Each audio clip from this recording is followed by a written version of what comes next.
वो जीरो रहती है, क्योंकि यहाँ पर फोर्स की वैल्यू जीरो होगी तभी हम कहते हैं कि टोटल मोमेंटम क्या रहता है, कंजर्व। जो फोर्स है वो क्या रहता है, जीरो। कि ई को हम कहते हैं कॉफिशिएंट ऑफ रेस्टिट्यूशन। तो ये कॉफिशिएंट ऑफ रेस्टिट्यूशन का जो फॉर्मूला है ये बराबर होता है यहाँ इन दोनों के बीच में एक इम्पैक्ट पैरामीटर, कोलाइडिंग पार्टिकल्स के बीच में। तो आज का जो हमारा टॉपिक है वो टॉपिक है कॉलिजन। तो कॉलिजन पढ़ने वाले हम, और कॉलिजन जो है उसको हमें दो तरीके से पढ़ना है। पहला हमें पढ़ना है लेबोरेटरी फ्रेम में, तो मैं बहुत ज़्यादा डेरिवेशन साइड में नहीं जाऊंगा, कुछ मैं डायरेक्ट रिजल्ट पे लिखूंगा। एक मैं आपको करके बता दूंगा, उसके बाद मैं डायरेक्ट रिजल्ट लिखूंगा। और एक हमें पढ़ना है सेंटर ऑफ मास फ्रेम में। तो सबसे पहले हम ये बात कर लेते हैं कि कॉलिजन होता क्या है ना। यदि मैं कॉलिजन की बात करूं, कॉलिजन मतलब टक्कर, जिसको आप हिंदी में कहते हो। तो टक्कर का मतलब क्या है भाई? टक्कर का मतलब हम ये मानते हैं कि मेरे पास ये दो बॉडी है, ऐसे जो मेरे हाथ दिख रहे हैं, तो इनको मैंने आपस में टच करा दिया। तो अभी तक हम ये मानते हैं कि कॉलिजन का मतलब है फिजिकली कॉन्टैक्ट बिटवीन टू और मोर बॉडीज, दो या दो से ज्यादा बॉडीज के बीच में फिजिकली कॉन्टैक्ट होना, that is known as collision. पर अगर फिजिक्स की भाषा में बात करें तो फिजिक्स की भाषा में कॉलिजन का मतलब है कि एक ऐसा आइसोलेटेड इवेंट, एक ऐसा आइसोलेटेड इवेंट जिसमें जो कॉन्टैक्टिंग बॉडी हैं, दो बॉडीज जो एक दूसरे के कॉन्टैक्ट में आने वाली हैं, या सिस्टम जो एक दूसरे के कॉन्टैक्ट में आने वाले हैं, उनके बीच में एक लार्ज फोर्स लगे, उनके बीच में लार्ज फोर्स लगे शॉर्ट इंटरवल ऑफ टाइम के लिए, एक शॉर्ट इंटरवल ऑफ टाइम के लिए उनके ऊपर एक लार्ज फोर्स लगे, और उस लार्ज फोर्स की वजह से वो अपना मोमेंटम और जो अपनी एनर्जी है उसको एक दूसरे के साथ एक्सचेंज करें। मोमेंटम को और एनर्जी को एक दूसरे के साथ एक्सचेंज करें, तो उसको हम कॉलिजन कहते हैं। भाई फिजिकली एग्जाम्पल तो हमने बहुत देखे हैं, जैसे कोई गाड़ियां भिड़ रही हैं आपस में, दो गाड़ियों की टक्कर हो रही है, तो वो फिजिकल कॉलिजन है। अगर मैं पार्टिकल के एंड पर चला जाऊं तो आप लोगों ने रदरफोर्ड स्कैटरिंग पढ़ा है। तो रदरफोर्ड स्कैटरिंग में आपने देखा है कि जो अल्फा पार्टिकल है वो न्यूक्लियस के से टक्कर नहीं करता, उसके पास तक पहुंचता है और उसके बाद वहां से क्या हो जाता है, स्कैटर हो जाता है। तो फिजिकली कांटेक्ट हो ऐसा कोई जरूरी नहीं है। जरूरी क्या चीज है कि उनके जो मोमेंटम है और उनकी जो एनर्जी है वो चेंज हो जानी चाहिए, तो उसको हम क्या कहते हैं, कॉलिजन कहते हैं। तो अगर कॉलिजन की डेफिनेशन हमें लिखनी हो तो कॉलिजन क्या है? It is a isolated event, it is a isolated event, isolated event which occurs due to very large interaction force, very large interaction force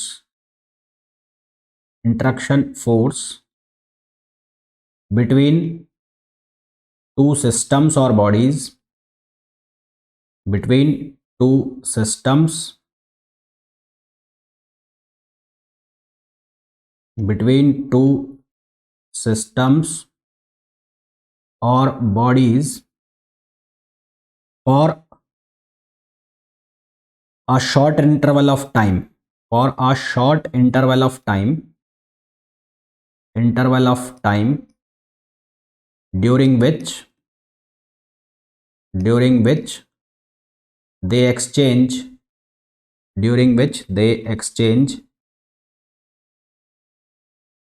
energy and momentum, energy and momentum.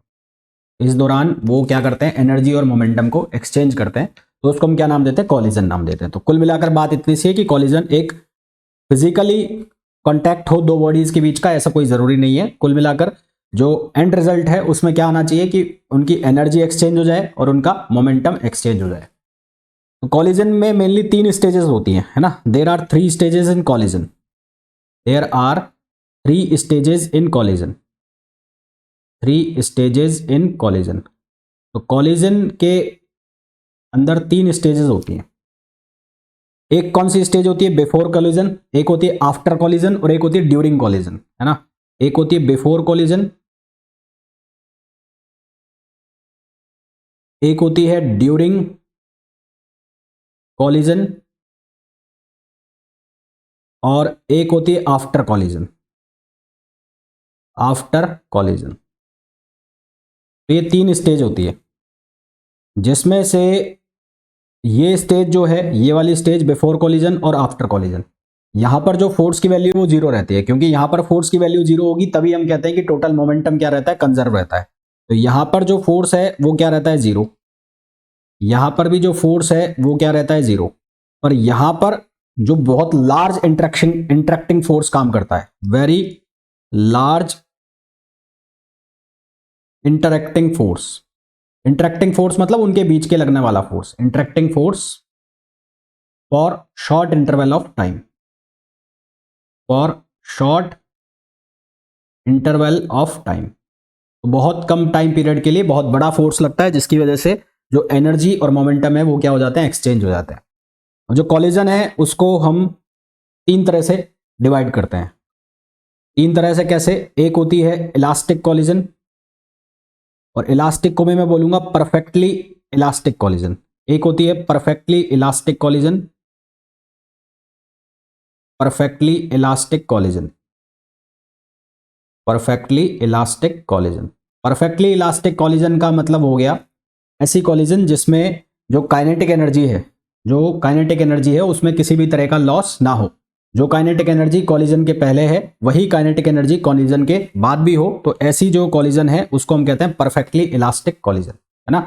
तो there is no loss, there is no loss in kinetic energy, kinetic energy before and after the collision, after the collision is same. और एक coefficient होता है जिसको हम कहते हैं coefficient of restitution, इसकी भी मैं बात करूंगा आगे। ये होता क्या है कॉफिशेंट ऑफ रेस्टिट्यूशन? तो कॉफिशेंट ऑफ रेस्टिट्यूशन की जो वैल्यू है परफेक्टली इलास्टिक कॉलिजन के लिए ये वैल्यू होती है 1। ठीक है, परफेक्टली इलास्टिक कॉलिजन के लिए ये वैल्यू होती है 1। क्लियर है यहां तक?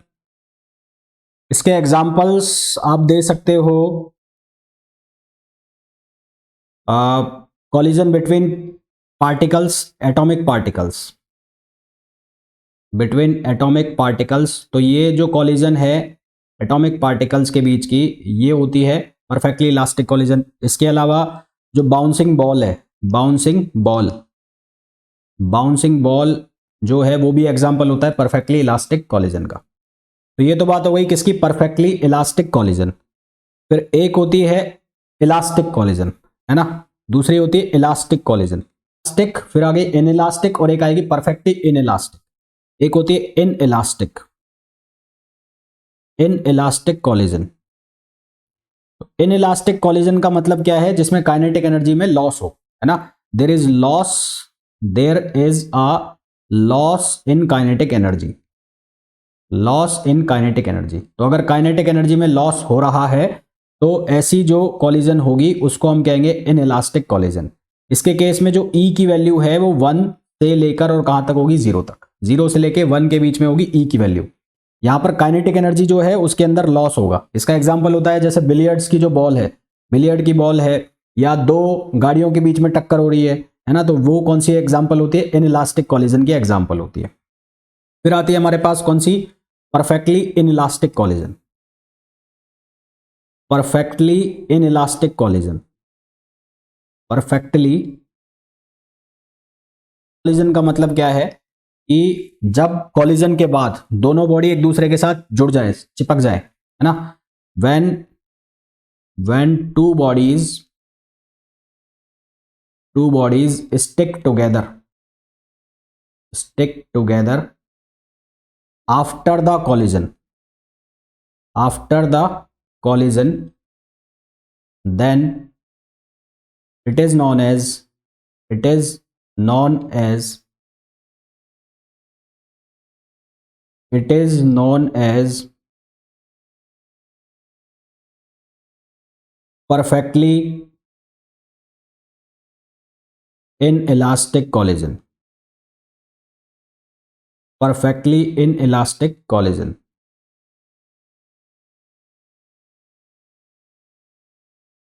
ठीक है, इस कॉलिजन के लिए क्या होगा, जो ई है ई की वैल्यू कितनी हो जाएगी, 0, पहली चीज। दूसरी चीज क्या होगा, जो परफेक्टली इनइलास्टिक कॉलिजन होगा उसमें जो इनिशियल काइनेटिक एनर्जी है, initial kinetic energy totally loss हो जाएगी, है ना। In this collision, in this collision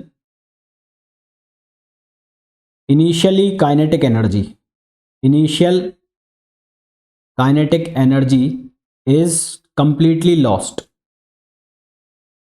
initial kinetic energy is completely lost. Initial kinetic energy completely क्या हो जाती है, लॉस्ट हो जाती है। जैसे कि हम कोई गन चला रहे हैं और वो गन किसी लकड़ी में जाके टकराएगी, या जो गोली है बंदूक से निकली हुई बुलेट वो किसी उसमें जाके जो बोलते हैं लकड़ी का जो बॉक्स होता है या कार्टन होता है उसमें जाके फंस जाए, तो वो जो कॉलिजन होती है वो होती है परफेक्टली इनइलास्टिक कॉलिजन। तो हमारे पास तीन तरह की कॉलिजन होती है, एक होती है परफेक्टली इलास्टिक, एक होती है इनइलास्टिक और एक होती है परफेक्टली इनइलास्टिक।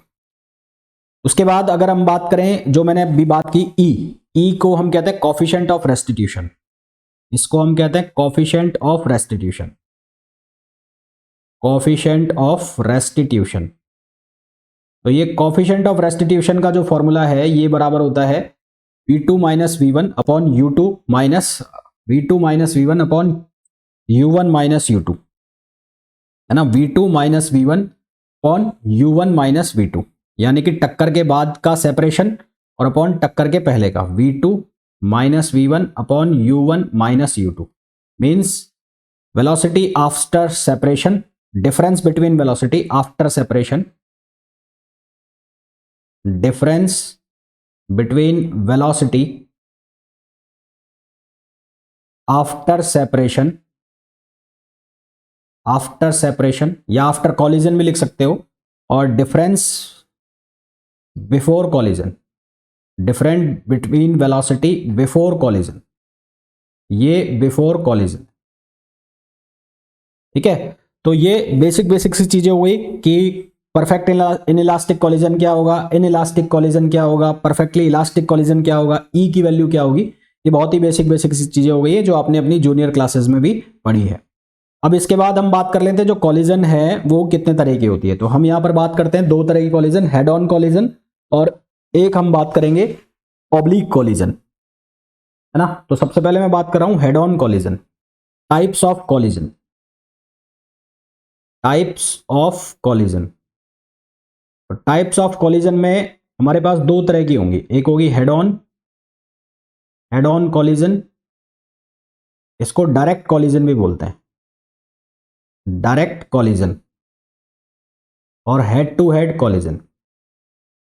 तो डायरेक्ट कॉलिजन का मतलब क्या होगा कि ये मेरे पास कोई बॉल है और एक बॉल ये है, लेट सपोज इसका मास है m1, इसका मास है m2, इसकी वेलोसिटी है u1, इसकी वेलोसिटी है u2। इन दोनों के बीच में कॉलिजन हुई, मतलब टक्कर हुई, और टक्कर के बाद की पोजीशन इनकी ये है, ये पोजीशन है। ठीक है, ये इसका सेंटर है, ये इसका सेंटर है, ये इसका सेंटर है, ये इसका सेंटर है, ये इसका और ये इसका। तो यहां से मैं एक लाइन बना रहा हूं, ये लाइन, ऐसे लाइन बना रहा हूं।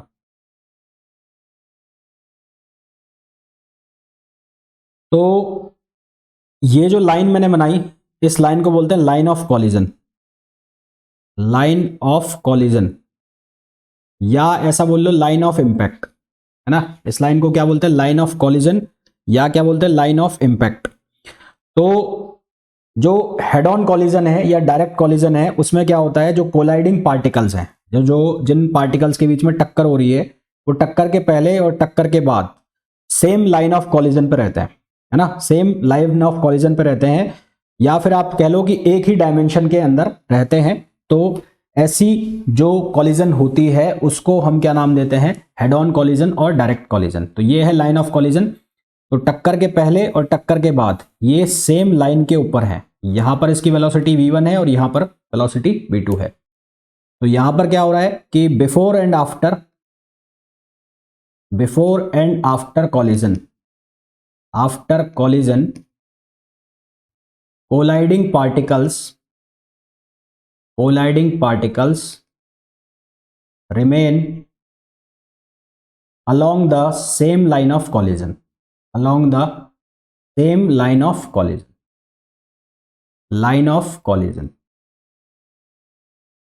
और एक और चीज यहां पर नोट करना कि यहां पर एक टर्म होता है इंपैक्ट पैरामीटर। इंपैक्ट पैरामीटर आपने पढ़ा होगा जब आपने रदरफोर्ड स्कैटरिंग पढ़ी होगी। इंपैक्ट पैरामीटर का मतलब होता है मिनिमम डिस्टेंस, है ना। इंपैक्ट पैरामीटर का मतलब होता है minimum distance between two particles. minimum perpendicular distance between two colliding particles.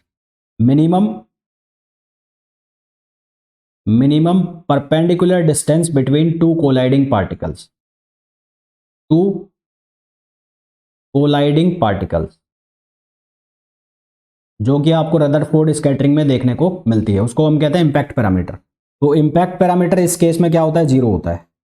यहां पर इम्पैक्ट पैरामीटर कितना होता है, जीरो होता है। ऐसी कॉलिजन को हम क्या नाम देते हैं, हेड ऑन कॉलिजन। क्लियर है यहां तक? कॉलिजन का मतलब क्या होता है, जब कोलाइडिंग पार्टिकल टक्कर के पहले और टक्कर के बाद, मान लो टक्कर के पहले कोलाइडिंग पार्टिकल की पोजीशन ऐसे है, ये बिफोर कॉलिजन है, ये है M1, ये है M2, ये है U1 और ये है U2। ये इसका सेंटर है, ये इसका सेंटर है, टक्कर के पहले ये इस लाइन के ऊपर है। इन दोनों के बीच में कॉलिजन हुआ, यहां पर कॉलिजन हो गया, है ना, ये कॉलिजन हो गया। और कॉलिजन के बाद ये अलग अलग पाथ पर चले गए। अलग अलग पाथ पर जाने का मतलब है इनकी डायरेक्शन क्या हो गई, चेंज हो गई। मीन्स ये एक पार्टिकल ऐसे निकल गया होगा, एक पार्टिकल निकल गया होगा किसी एंगल पर। एक मिनट रुको, वापस बनाते हैं, इम्पैक्ट पैरामीटर जीरो हो जाएगा ना अभी। तो इनके बीच में इस तरह से एक पार्टिकल आया और एक पार्टिकल इस तरह से, तो यहां इन दोनों के बीच में एक इम्पैक्ट पैरामीटर है कोलाइडिंग पार्टिकल्स के बीच में। और इन दोनों के बीच में टक्कर हुई, और टक्कर होने के बाद एक ऐसे निकल गया और एक ऐसे निकल गया, एक यहाँ निकल गया, एक यहाँ निकल गया। लेट सपोज ये है M1, ये है M2, this is M1, this is M2, ये इसका सेंटर, ये इसका सेंटर, ये इसका सेंटर, ये इसका centre, U1, U2, V1 and V2। तो यहां पर अगर आप ध्यान से देखो तो जो कोलाइडिंग पार्टिकल हैं ना, कोलाइडिंग पार्टिकल हैं वो एक ही लाइन ऑफ कॉलिजन पर नहीं है, वो अलग अलग लाइन ऑफ कॉलिजन उनकी जो है वो अलग अलग डायरेक्शन में मोशन कर रहे हैं टक्कर के बाद, और टक्कर के पहले भी वो एक लाइन ऑफ कॉलिजन में नहीं है। ऐसा जरूरी नहीं है कि वो नहीं हो, वो हो भी सकते हैं, पर टक्कर के बाद वो अलग अलग डायरेक्शन में जाएंगे, है ना। कोई किसी एंगल पर चला जाएगा, कोई किसी एंगल पर चला जाएगा। तो ऐसी जो टक्कर होती है उसको हम क्या नाम देते हैं, ऑब्लिक कॉलिजन। ऑब्लिक कॉलिजन में क्या होता है कि दो पार्टिकल्स जो कि कॉलिजन जिनके बीच में होनी होती है वो एक दूसरे को ग्लैंस करते हैं। ग्लैंस करने का मतलब है वो टक्कर नहीं कर रहे हैं, बस एक दूसरे को इस तरह से एक पार्टिकल दूसरे के पास से जा रहा है कि जिससे उस पर अफेक्ट पड़ रहा है। इसको आप ऐसे समझ सकते हो जैसे कि आप किसी प्लेटफॉर्म पे खड़े हो, और प्लेटफॉर्म पे खड़े हो तो वहां से आपके पास से ट्रेन निकली बहुत तेज।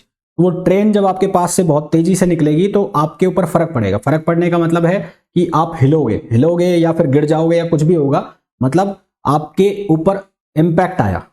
तो आपकी फिजिकली उससे कोई टक्कर नहीं हुई, वो आपको जस्ट इस तरह से आपके पास से निकली कि आपकी जो पोजीशन है उसको चेंज कर गई, तो उसको हम कहते हैं ग्लैंसिंग। तो वो ग्लैंसिंग एक तरह से क्या हुई, जैसे ट्रेन आ रही है और हम लोग यहां खड़े हैं, तो हम दोनों के बीच में ये परपेंडिकुलर डिस्टेंस है, इंपैक्ट पैरामीटर मिनिमम डिस्टेंस है। तो मिनिमम डिस्टेंस यहां पर है पार्टिकल्स के बीच में, जो कि नाम दे चुके हैं ऑलरेडी, इंपैक्ट पैरामीटर। और फिर ये कॉलिजन के बाद दोनों अलग अलग डायरेक्शन में है, तो ऐसी कॉलिजन को हम क्या नाम देते हैं, ऑब्लिक कॉलिजन। ठीक है, तो ऐसी कॉलिजन को हम क्या नाम देते हैं, ऑब्लिक कॉलिजन। तो if colliding particles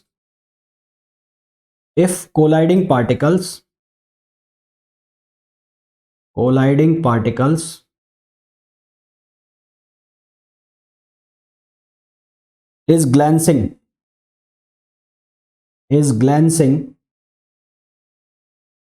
such that their direction of motion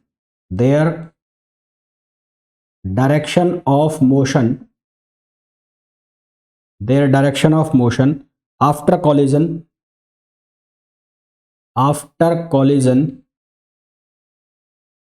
are not along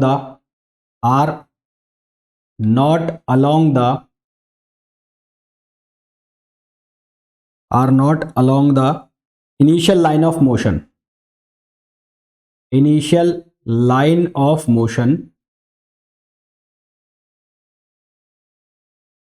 The collision is called oblique collision. The collision is called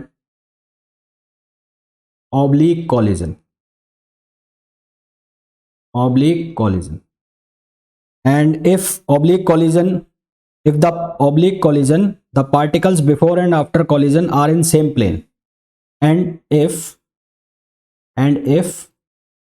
in oblique collision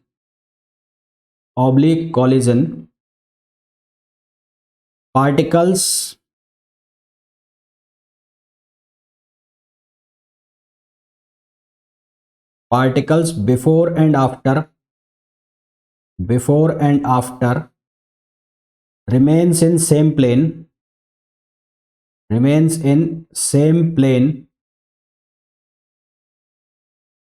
then the collision is called two dimension or three dimensional collision. Then the collision is called two dimension or three dimension collision. Clear है यहां तक? इसको हम L frame भी बोलेंगे। Laboratory frame और L frame का मतलब क्या होगा कि जो ऑब्जर्वर है वो ग्राउंड पे खड़ा है, और एक फ्रेम होगा सेंटर ऑफ मास फ्रेम, जहां पर ऑब्जर्वर जो है वो सेंटर ऑफ मास के ऊपर आके बैठ जाएगा। जो ऑब्जर्वर है वो कहां पर आके बैठ जाएगा? सेंटर ऑफ मास के ऊपर आके बैठ जाएगा, उसको हम बोलेंगे सेंटर ऑफ मास फ्रेम। और लेबोरेटरी फ्रेम का मतलब होगा जब जो ऑब्जर्वर है वो ग्राउंड पे खड़ा होगा तो उसको हम नाम देंगे लेबोरेटरी फ्रेम। तो सबसे पहले हम बात कर रहे हैं perfectly elastic head on collision. Perfectly elastic head on collision.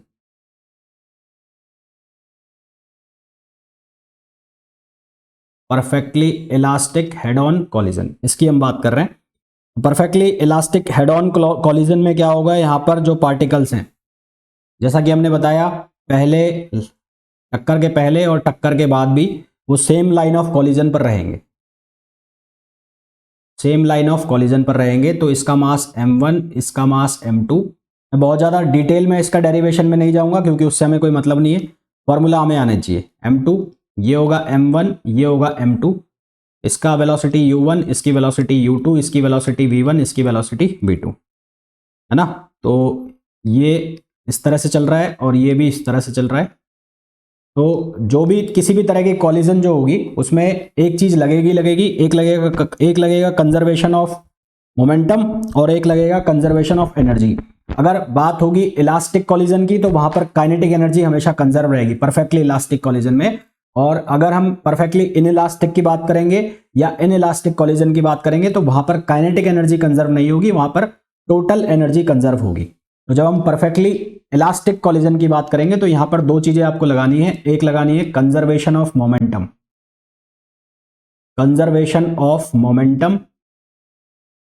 तो कंजर्वेशन ऑफ मोमेंटम जब आप लगाओगे तो यहां क्या लिखा जाएगा? m1u1 plus m2u2 equals to m1v1 और प्लस m2v2। एक इक्वेशन ये बनेगी, और एक आप लगाओगे कंजर्वेशन ऑफ काइनेटिक एनर्जी ना, एक लगाओगे आप कंजर्वेशन ऑफ काइनेटिक एनर्जी। यहां से इक्वेशन हम बना लो आप m1u1 माइनस v1 और इधर बन जाएगा m2v2 minus u2, equation first. और दूसरी इक्वेशन जो आप लिखोगे वो लिखोगे कंजर्वेशन ऑफ काइनेटिक एनर्जी, यानी कि आप यहां लिखोगे, मैं यहां लिख रहा हूं, half m1u1 square plus half m2u2 square equals to half m1v1 square plus half m2v2 square. ठीक है, तो यहां से क्या बनेगा? m1 ये आ जाएगा u1 square minus v1 square equals to m2 ये आ जाएगा v2 square minus u2 square. तो ये इक्वेशन हो गई 2। अब जब इन दोनों इक्वेशन को सॉल्व करोगे आप, मैं डायरेक्ट फॉर्मूला लिख रहा हूं जो आपको जरूरत पड़ेगी, मैं बहुत लंबी चौड़ी डेरिवेशन में नहीं जा रहा हूं क्योंकि हमें जरूरत नहीं पड़ेगी। तो जब इनको आप सॉल्व करोगे तो यहां से फॉर्मूला निकल के आएगा। आफ्टर सॉल्विंग में डायरेक्ट लिख रहा हूं, आफ्टर सॉल्विंग, तो फॉर्मूला निकलेगा v1 का फॉर्मूला बनेगा m1 minus m2 upon m1 plus m2, m1 minus m2 upon m1 plus m2 u1 plus 2m2 u2 over m1 plus m2। और v2 का जो फॉर्मूला बनेगा वो बनेगा 2m1 u1 over m1 plus m2 plus ये बनेगा m2 minus m1 over m1 plus m2 और into u2 u1 sorry, यहाँ पर u1 आएगा ना, मैंने गलत लिख दिया है, ये आएगा u1। तो ये फॉर्मूला बनेगा v1 का और ये फॉर्मूला बनेगा v2 का। क्लियर है? स्पेशल केसेस बनेंगे, स्पेशल केसेस।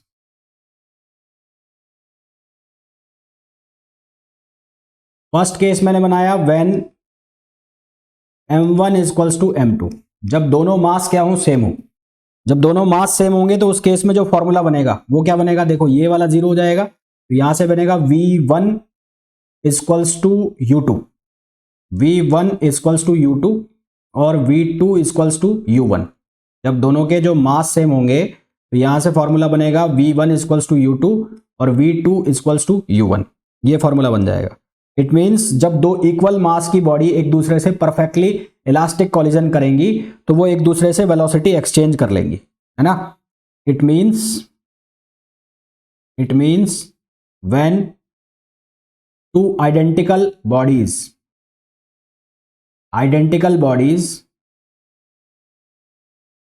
कोलाइड perfectly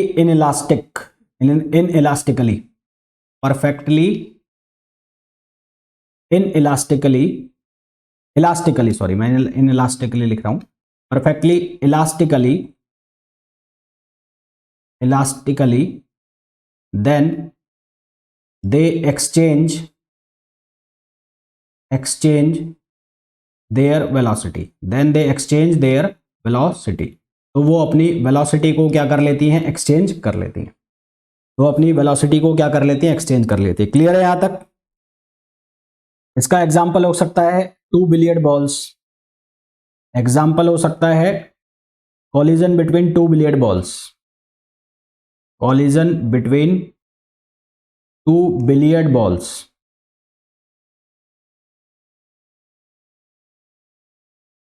फिर नेक्स्ट जो इसका केस बनेगा, सेकंड केस, उसमें मैंने लिखा m1 ग्रेटर देन m2, यानी कि m2 की जो वैल्यू है वो लगभग 0 के बराबर हो गई और m2 की वैल्यू लगभग 0 के बराबर हो गई, तो फॉर्मूला क्या हो जाएगा, m1 माइनस m2। तो m2 तो आपने ऑलमोस्ट 0 ही कर दिया, तो m2 आपने 0 कर दिया, तो फॉर्मूला क्या बनेगा, m1 minus 0 upon m1 plus 0 और ये क्या रहेगा, u1 प्लस यहाँ पर ये 0 हो जाएगा क्योंकि आपने m2 को 0 कर दिया है।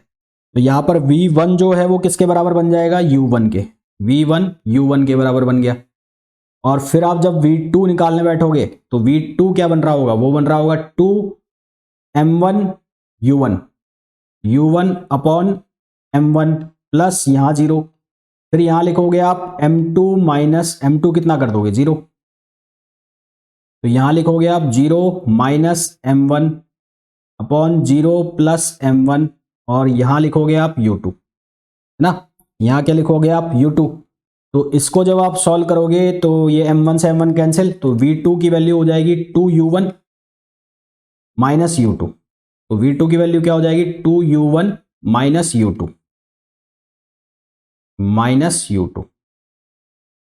तो ये वेलोसिटी हो गई v1 पार्टिकल की ना, जिसका मास ज्यादा था उसकी वेलोसिटी इनिशियल वेलोसिटी के बराबर है और जिसका मास कम था उसकी वेलोसिटी ये आ गई, है ना। तो हैवी पार्टिकल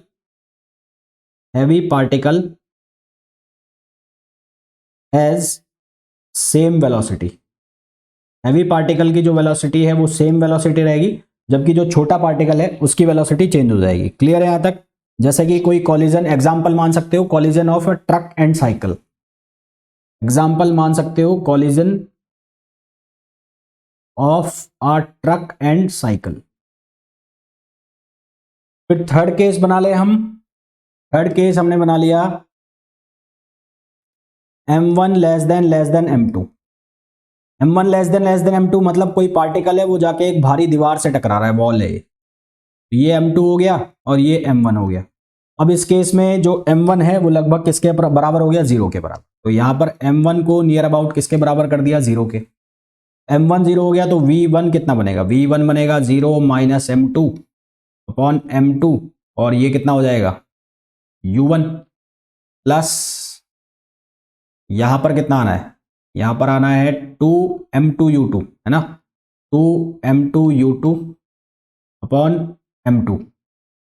तो ये बनेगा v1 इक्वल्स टू, यहां पर v1 की वैल्यू बनेगी माइनस u1 प्लस 2u2। और इसी तरह से अगर आप वैल्यू निकालोगे v2 की तो v2 क्या बनेगा, वो बनेगा m2 माइनस m1, वो बनेगा 2m1, m1 तो 0 हो गया तो वो बनेगा ये 0 plus m2 minus 0 upon m2 और यहाँ कितना हो जाएगा u2। तो m2 से m2 कैंसिल, तो v2 की वैल्यू कितनी हो जाएगी u2। तो ये किस केस में हो जाएगा, जब एक बहुत लाइट पार्टिकल जाके टक्कर कर रहा है किससे, हैवी पार्टिकल से, है ना। अगर मैं कह दूं u2 रेस्ट में, स्पेशल केस, इसका भी एक स्पेशल केस बना लिया जाए, इसका भी एक स्पेशल केस बना दे कि लेट u2 इक्वल्स टू 0। अगर हम ये कहते हैं कि u2 0 में है तो उस केस में v1 की जो वैल्यू है वो कितनी हो जाएगी, माइनस u1, यानी कि जो छोटा वाला पार्टिकल जिस वेलोसिटी से आ रहा था उसी वेलोसिटी से वो ऑपोजिट डायरेक्शन में घूम जाएगा। और v2 तो यहाँ 0 हो ही गया है और v2 की वैल्यू पहले भी 0 थी और बाद में भी क्या रहेगी, 0 रहेगी। क्लियर है यहाँ तक।